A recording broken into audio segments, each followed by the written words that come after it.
Welcome back to Love and Guts. I'm Linda Gripprich, a degree qualified naturopath, and today we are going solo, just you and me, because there is a topic I want to dig into that I don't think gets nearly enough airtime. Here's the question I want to open with today.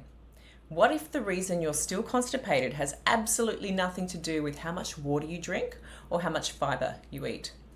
Because in my clinical experience, working with people who have been constipated for many years, sometimes decades, the ones who are still struggling despite doing all the right things are almost always dealing with something that nobody has properly investigated. Today, I'm going to walk you through the root causes of constipation that most practitioners simply don't look for. And by the end of this episode, I want you to feel like you finally understand what might actually be going on in your body and what to do about it. Let's get into it. First, let's reframe what constipation actually is. Before we get into causes, I want to reframe how we think about constipation because there's a lot of confusion about what it actually means. Most people think it simply means not going often enough. And while the Rome criteria, the clinical gold standard, does define it as fewer than 3 bowel movements per week, I want to offer a different lens because in my clinical experience, I advocate for 1 to 2 bowel movements every single day as the benchmark for a healthy, well-functioning gut. If you are going less than once a day, something worth investigating is likely going on, even if technically you fall outside of the clinical definition.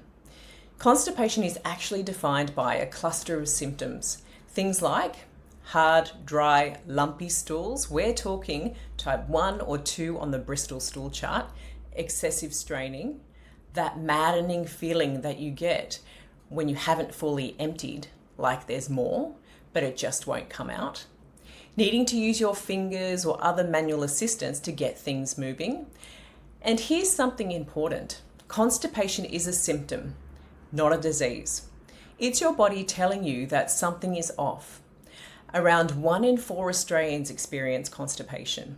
That figure comes from a large national Australian study using the Rome criteria, and it has held consistent across subsequent research. It is incredibly common, but common does not mean normal, and it certainly does not mean you have to live with it.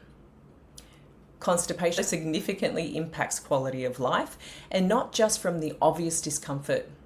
We're talking about bloating, flatulence, nausea, fatigue, and even impacts on mood and sleep. It affects your whole system. Now, there are some causes of constipation that are well known, and if you have seen a GP or even a naturopath about this, you've probably heard them. Things like not enough fibre in the diet, not enough water, not enough movement and exercise, and ignoring the urge to go, which over time actually blunts your body's signals. These are absolutely real contributors and they matter. But here's the thing. If you've been drinking 2 litres of water a day, eating your vegetables, going for walks, and you are still constipated, then we need to look a little bit deeper. Because the causes I'm about to walk you through are the ones that standard advice doesn't touch, and the ones I find most often when I'm working with complex chronic cases. So the root causes most practitioners miss, cause 1, is methane overgrowth, or what we now call EMO. This is one of the most common and most overlooked drivers of chronic constipation that I see in clinic. For a long time, we talked about this as methane SIBO, small intestinal bacterial overgrowth with methane-producing organisms. But the science has evolved, and we now understand that these methane producers aren't bacteria at all. They're archaea. And because of that, the correct term is now IMO, which is intestinal methanogen overgrowth. And importantly, unlike SIBO, which occurs in the small intestine, methanogens can overgrow throughout the entire gut, including the large intestine. So what's actually happening? When these archaea overgrow in your gut, they produce methane gas. And methane has a direct slowing effect on your gut motility. It physically slows down the movement of your bowels. Here's what the research shows is actually happening. Instead of the normal coordinated wave-like contractions that push things forward, methane triggers segmental contractions, stronger squeezes that don't actually propel anything forward. It essentially puts your bowels in a kind of tug of war with itself. Research has also shown that methane producers tend to have lower levels of serotonin after meals, and serotonin is a key driver of your peristaltic reflex, your gut's wave-like movement that pushes things along. There's also a vicious cycle at play here. Constipation creates the slow, stagnant environment that methanogens thrive in, and the more they overgrow, the more constipated you become. Researchers are still working to understand whether emo causes constipation or whether constipation causes emo. The honest answer is that it's likely bidirectional, which is exactly why addressing both the overgrowth and the underlying drivers matter. So what does this look like clinically? It can look like hard, slow, often pebble-like stools, significant bloating, feeling like things just aren't moving. And critically, this will not resolve with fibre and water alone.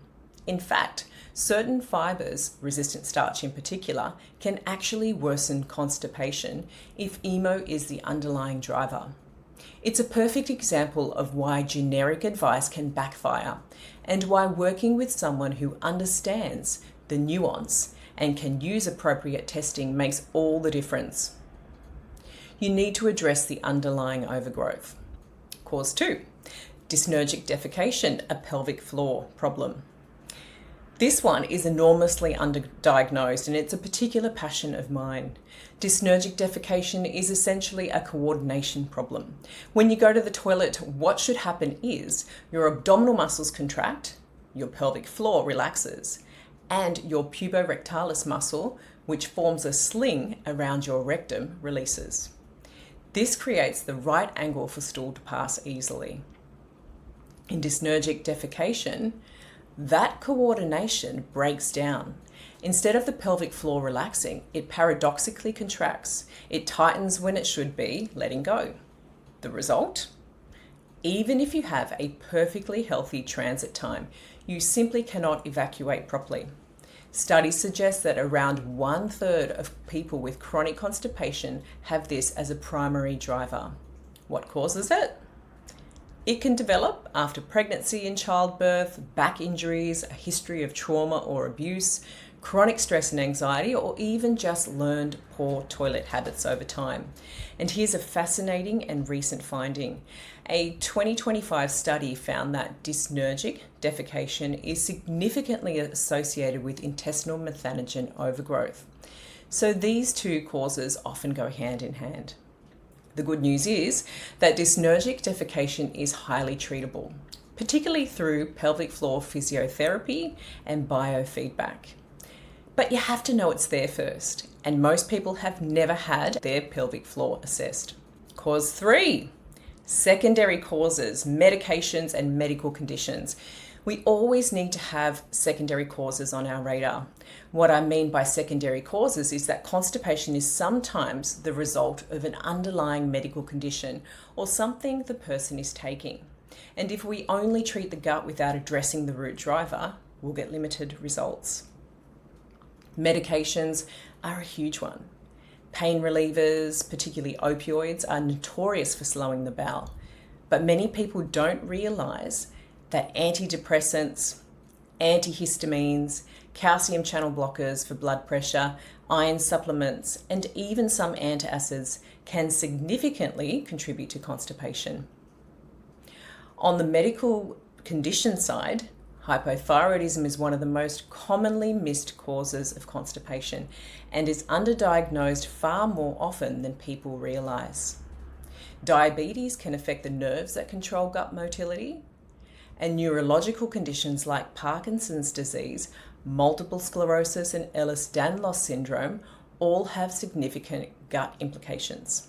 I always do a thorough medication and health history review before working with someone on constipation. Because if we're missing a thyroid issue or a medication side effect, we're only working with part of the picture. Cause 4, the gut microbiome, what advanced testing reveals. This is where things get really interesting for me because this is an area where standard testing simply does not give us enough information. We know from the research that this has now been confirmed across multiple recent reviews that people with chronic constipation have very specific microbiome patterns. Reduced butyrate-producing bacteria, including Faecalibacterium, Rhamnococcus, and Roseburia. Decreased Bifidobacterium and Lactobacillus. Elevated desulfovibrio, which produces hydrogen sulfide, a compound that actively inhibits gut motility and drives inflammation. And elevated methane-producing archaea, which we covered earlier under EMO. One of the more striking recent findings is that reduced bowel movement frequency in constipation has also been linked to a decline in cognitive function, driven by that same reduction in butyrate-producing bacteria. The gut-brain connection runs far deeper than most people realise. The problem is that most gut microbiome tests, even the ones marketed as comprehensive, detect around 50 bacterial species. The test I use in my clinic, the Microba Shotgun Metagenomics, analyzes thousands of species. It's a fundamentally different level of resolution. And that detail matters when you're trying to understand why someone's gut isn't working the way it should. Longer colonic transit time, which is what we see in constipation, is associated with very specific microbiome changes. And knowing those changes allows us to target the treatment far more precisely than guessing. Cause 5, the stress and trauma connection. This is one people often don't expect me to bring up, but the research on this is really clear. And in my clinical experience, it is absolutely fundamental. Chronic stress slows gut motility, it increases pelvic floor tension, it alters the composition of your gut microbiome and increases intestinal permeability. And a history of trauma, physical, emotional, or sexual, is significantly associated with chronic constipation and bowel dysfunction. This isn't about saying constipation is all in your head. It's about recognizing that your nervous system and your gut are in constant conversation. The gut is often called our second brain, and it behaves accordingly. Supporting the nervous system through things like vagus nerve work, diaphragmatic breathing, EMDR, working with a psychologist, or gut-directed hypnotherapy is often a critical part of a comprehensive constipation protocol. What this means for you. So here's a takeaway I really want you to sit with today. If you have been constipated for a long time, if you have done the water, done the fibre, done the magnesium, prebiotics, and you are still struggling, there is almost certainly something deeper going on. Not doing it wrong. You have not been given the right investigation. And I want to put into perspective just how important it is to get that investigation. Research has linked reduced bowel movement frequency to a decline in cognitive function. And we have known for some time that chronic constipation can precede the onset of classic Parkinson's disease motor symptoms by 20 or more years. This isn't to alarm you. It is to show you that your gut health is worth taking seriously and that getting to the root cause matters. The causes I've talked about today, methane overgrowth, dyssynergic defecation, secondary medical causes, microbiome dysfunction, nervous system dysregulation, these are all very real, very treatable, and very frequently missed. The approach I take with every client I work with is to properly investigate before we treat. We identify the driver, we match the treatment to the cause, and we work on it systematically. Because you deserve more than generic advice. You deserve answers. If any of what I've shared today resonates, if you've been at this for a long time without answers, I'd love to work with you. I offer telehealth consultations Australia-wide and internationally. In our initial consultation, we do a thorough health history. We talk about investigations that make sense for your situation, and we build a personalized protocol from there. You can book directly through my website. The link is in the show notes, or head to lindagriprich.com and hit book a consultation.